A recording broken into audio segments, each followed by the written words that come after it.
Oke, selamat pagi ya. Menjelang akhir tahun, sekitar 2 bulanan lagi ya kurang lebih. Dan belum lama ini presiden baru kita telah dilantik. Saya ucapkan selamat dan sukses ya kepada Bapak Prabowo ya. Mudah-mudahan dengan dilantiknya beliau makin membawa perubahan yang lebih baik ke depannya dan bisa mengayomi masyarakat ya, terutama masyarakat bawah dan umumnya kepada masyarakat kita semua. Oke. Dan mudah-mudahan dari segala kepemerintahannya bisa lebih maju lagi lah ke depannya, lebih amanah. Selamat bertugas Bapak, mudah-mudahan sehat selalu, panjang umur dan selalu berada dalam lindungan Allah Subhanahu wa taala. Oke. Seperti pada biasanya, apalagi kalau bukan membahas soal domba ya, terutama domba Garut atau soal ternak ya. Nah, seperti apa yang follower Bibilintik Farm lihat ya, dan yang pemirsa Bibilintik Farm lihat di layar handphone Anda atau layar kaca Anda. Di belakang saya ada pejantan-pejantan yang memang insya Allah termasuk kriteria yang kualitas unggul ya. Kualitas unggul, varietasnya jenis domba Garut. Oke. Nah, jadi domba Garut itu tidak tidak terpatok, kalau dalam segi harga tidak terpatok sama bobot ya, sama bobot. Tapi dari jenis penampilan atau apalagi kalau dari jenis seni ya, dari sudut pandang seni itu banyak hal-hal yang dipertimbangkan ya, banyak hal-hal yang membuat si domba itu menjadi harganya menjadi punya nilai lebih ya, punya nilai lebih itu dari sisi seninya. Tapi kalau dari sisi pedaging ya, yaitu pasti terpatok sama bobot harganya ya. Cuma ada sedikit perbedaan dari jenis dari penampilan ya. Dari penampilan itu juga bisa berpengaruh nilai plus untuk bisa menentukan mahal atau murahnya harganya. Itu pun dari segi pedaging, apalagi dari segi seninya ya. Cuma kalau di sini saya pejantan ini universal ya, masuknya bisa pedaging, bisa buat kurban, bisa buat akikah, bisa juga buat breeding. Oke. Jadi tergantung customer ini mau dibawa arah kemana. Oke. Dan apakah domba Garut itu bisa mencapai bobot lebih dari 100 kg? Bisa ya, bisa. Saya pernah punya sekali ya, cuma itu 100,2 kg kalau nggak salah ya, 102 kg. Dan itu untuk bobot-bobot seperti itu sangat sulit. Dan memang untuk ada sedikit pertanyaan juga, Kang, kalau yang bakalan untuk gede seperti itu harganya berapa? Nah, kalau yang bakalan seperti itu biasanya harganya di atas 3 juta ya, 3-5 juta biasanya. Dan itu cenderung anak tunggal, cenderung. Tapi ada juga kalau misalkan udah di tangan ahli, anak 2 atau anak 3 juga bisa ya, cuma kecil kemungkinannya ya. Jadi faktor utamanya memang dari segi genetik, kedua pakan ya, ketiga perawatan. Jadi kalau misalkan genetiknya bagus, pakannya kurang, perawatannya kurang, itu tidak akan sesuai dengan yang kita harapkan. Dan ketika pakan dan perawatan kita udah terapkan juga, itu belum tentu hasilnya maksimal. Jadi seperti apa? Karena ini makhluk hidup, silahkan aja seperti apa yang dari konten sebelumnya saya bilang terkait akidah ya. Jadi serahkan aja sama Yang Maha Kuasa. Yang penting kita terus yang pernah menyerah untuk berikhtiar. Oke, kita lanjut. Nih, penjantan yang ini. Yang ini namanya Siningrat ya. Siningrat kemarin terakhir kontes di Pakansari ya.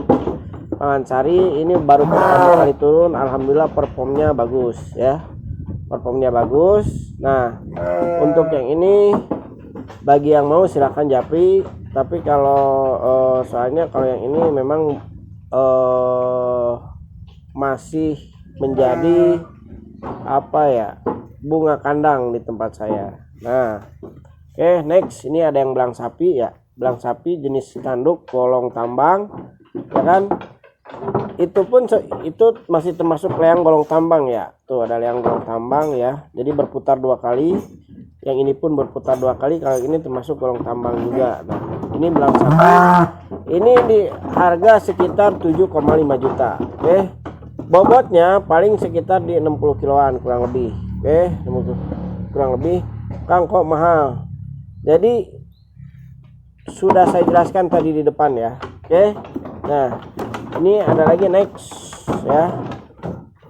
Nah, ini dan ini pun masih, ini sekitar di 6 jutaan. Ini masih di grade C. Mungkin bobotnya sekitar di 50-an ya. 50 sampai 55 lah. Oke. Nah, ini ada lagi nih.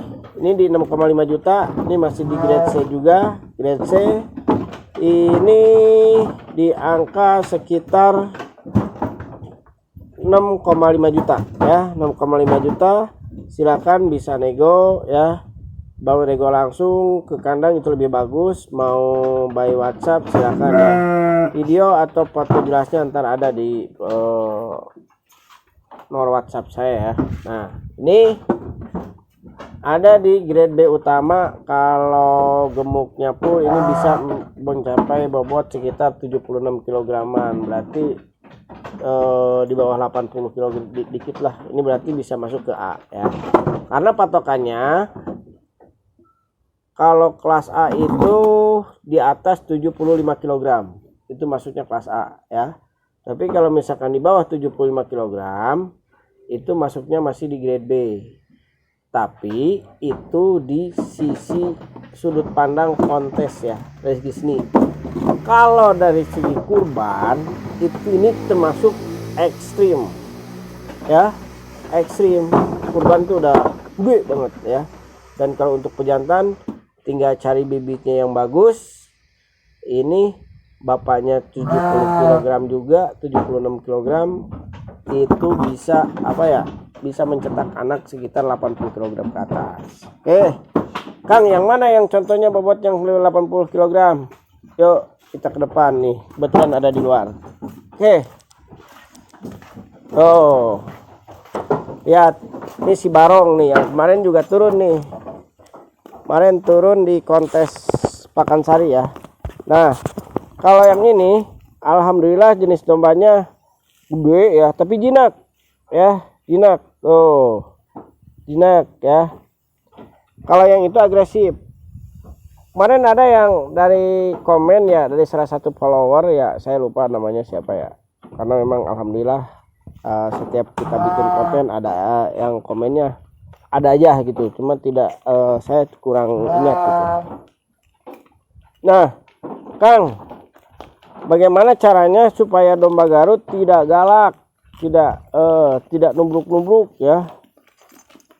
Kalau soal itu kita nggak bisa ini ya, karena itu memang udah karakter ya, karakter ya. Dan domba Garut juga ada yang jinak seperti ini tuh, enak ya, friendly. Ini dombanya friendly nih. Oke, ini tinggi kemarin sekitar berapa kemarin teh, 78 tinggi nanti.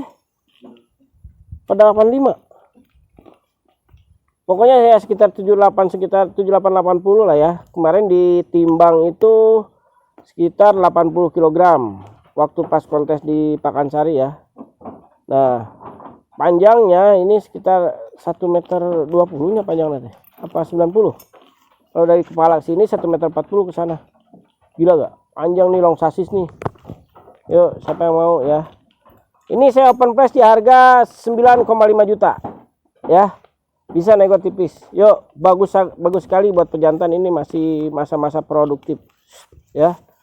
Ini friendly banget nih dombanya, bisa diajak main ya. Kalau yang punya anak suka dengan domba, ini nggak bahaya nih.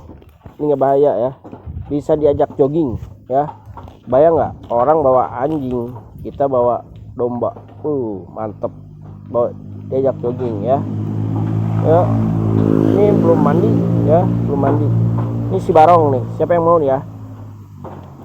Oke, sebelum kita lanjut, mohon maaf nih saya lupa nih. Jangan lupa like, comment, and subscribe ya. Mampir juga ke Instagram Bibilintikpam, TikTok Bibilintikpam ya, Google Map Bibilintikpam bagi yang belum tahu rute. Belum yang ini nomor telepon di 0858 1724 5747. Oke. Dan bagi yang belum tahu alamatnya di mana? Ini kita di Bogor ya, tepatnya Ciberuk Tapos Ciawi Bogor. Buka aja di Google Map rutenya, langsung diarahkan ke sini. Google Mapnya saya ulangi, Bibilintikpam. Oke. Nah, next kita ke si ini nih, si limo ya, limosin. Ada yang bilang, Kang kok dombanya kayak awasi? Iya. Emang warnanya merah menyala abangku. Nih segitu. Nah, kalau yang ini agresif ya. Ini agresif ya. Nah, kalau megang domba ya, kalau domba agresif begini, usahakan lawan arah dengan tali ya, berseberangan dengan talinya. Oke. Kalau misalkan kita diam di sebelah sini, otomatis dia ketika mau nubruk enak ya, kadang seperti itu. Tapi kalau sebelah sini dia akan tertahan sama talinya. Oke, sedikit tips. Nah, kemarin juga ada yang nanya nih, Kang bagi tipsnya dong dalam bikin domba gemuk seperti itu ya. Sebenarnya satu dari awal udah saya jelasin ya, itu genetik. Kedua dari pakan, ketiga perawatan. Nah, saya sendiri ini memakai pakannya itu rumput liar ya, rumput liar. Hanya saya pakai pakan tambahannya itu ampas tahu doang ya, tidak ada yang lain, ampas tahu doang ya. Nah, kedua harus konsisten dalam segi ngasih pakannya ya, konsisten dalam segi waktu, konsisten dalam jenis pakannya itu sendiri ya. Kalau misalkan pakannya berubah-ubah, otomatis dia juga kurang kurang baik juga intinya ya. Hasilnya tidak akan seperti ini karena berubah-ubah ya gitu. Jadi contohnya ketika kita biasa makan jam 7 pagi ya, terus makan tadi aja saya biasa sarapan tuh jam 8 ya. Tadi pagi sama istri disiapin setengah 6, tetap aja nggak enak ya. Itu pun sebelum waktunya, apalagi waktunya kelewat ya. Dan kalau saya memberikan pakannya ini ya, yang paling banyak itu di sore sampai malam, jam 4 sampai jam 10 malam lah gitu. Jadi saya ngasih pakannya nggak langsung sekaligus jas saja gitu kan, tapi sedikit-sedikit, habis saya tambahin gitu ya. Jadi jangan sampai. Dan kalau saya pribadi kenapa sampai seperti ini saya kasih dibiasakan pakannya itu, si dombanya ini diem karena habis ya, bukan diem karena kenyang, bukan diem karena habis, mohon maaf ya. Diem karena kenyang, bukan diem karena habis ya. Jadi alhamdulillah hasilnya seperti ini. Tadinya pas pertama saya beli ya, alhamdulillah tulang iganya aja sampai kelihatan. Nah, kalau sekarang lihat nih, ini bahenol ya, bahenol itu pun sama. Dan ada yang menarik, satu ada yang lain nih. Ini ada deldom nih, ada deldom ya. Sebenarnya bukan deldom, ini delman mini ya, delman mini. Nah, ini sangat pas ditarik sama si barong jinak ya. Dan mungkin memang belum terlatih, hanya butuh penyesuaian sekitar 2-3 hari lah ya. Cuma karena si domba ini bukan hewan pekerja ya, tapi hewan ternak, ini nggak boleh dalam satu delman mini ini mesti mempunyai minimal 2 domba ya. Jadi jangan satu deldom seharian dipakai 1 domba, itu nggak boleh ya. Ntar bisa depresi. Karena apa? Si domba ini cuma hiasan, yang narik tetap orang di sini. Oke, berapa harganya? Ini saya jual di harga 7,5 juta nego per unit, udah lengkap sama aksesorisnya ya, cuma aksesorisnya di dalam. Oke, mungkin untuk konten kali ini hanya itu yang bisa sampaikan ya, mudah-mudahan bermanfaat. Jangan lupa atau jangan malu untuk bertanya ya, banyakin silaturahmi ke kandang-kandang. Terus bagi yang mau beternak, kurangi wacana, perbanyak action ya, karena pengalaman lebih berarti daripada pelajaran. Karena pelajaran hidup itu biasanya lebih apa ya, lebih berarti dan bisa berteorilah dari segi pengalaman ya, dari pengalaman. Jangan berteori terus lalu action, itu kecil kemungkinannya ya, hanya 25% akan berbeda di dunia nyatanya. Oke, terima kasih. Mudah-mudahan para peternak Indonesia terus maju ya, bangga jadi peternak Indonesia. Jangan pantang menyerah ya, jangan pernah menyerah, terus berusaha ya. Kalau merasa lelah itu wajar. Oke, saya ucapkan akhir kata, wassalamualaikum warahmatullahi wabarakatuh.